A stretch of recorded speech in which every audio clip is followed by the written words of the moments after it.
Hello everyone, and welcome to this week's YouTube video. Today, I want to talk to you about a recent development in support for vulnerable girls and women in Afghanistan that I'm sure you'll agree is a cause for concern. The UK government recently cut almost £6 million in funding for a program in Afghanistan that was supporting vulnerable women and girls.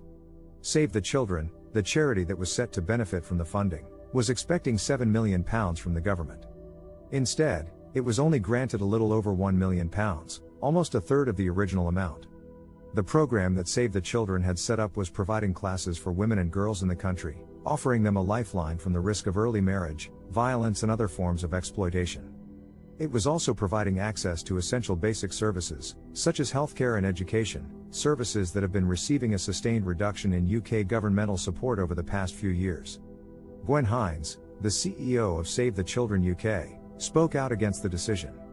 In her words, Afghan children are already dying from hunger and disease, and now face having funding for basic food, health and education programs withdrawn by the British government. The decision to cut millions in funding to Afghan children sends a stark message to the world that the UK is turning its back on the most vulnerable children and families in one of the world's most challenging contexts. The UK's rhetoric that it supports women and girls in Afghanistan now rings hollow. Such a message is especially concerning when you consider that 28 million people, over half of the population, are in need of humanitarian assistance in Afghanistan. That's 28 million people that receive less and less support from the UK government as budgets become cut.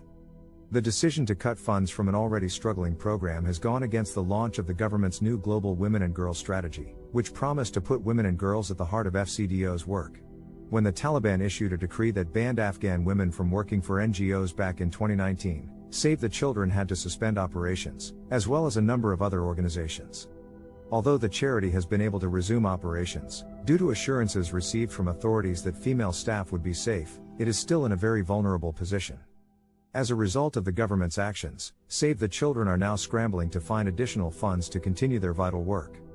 I think it's incredibly important to support those in need, especially in an area as challenging as Afghanistan. If we don't, the effects could be devastating.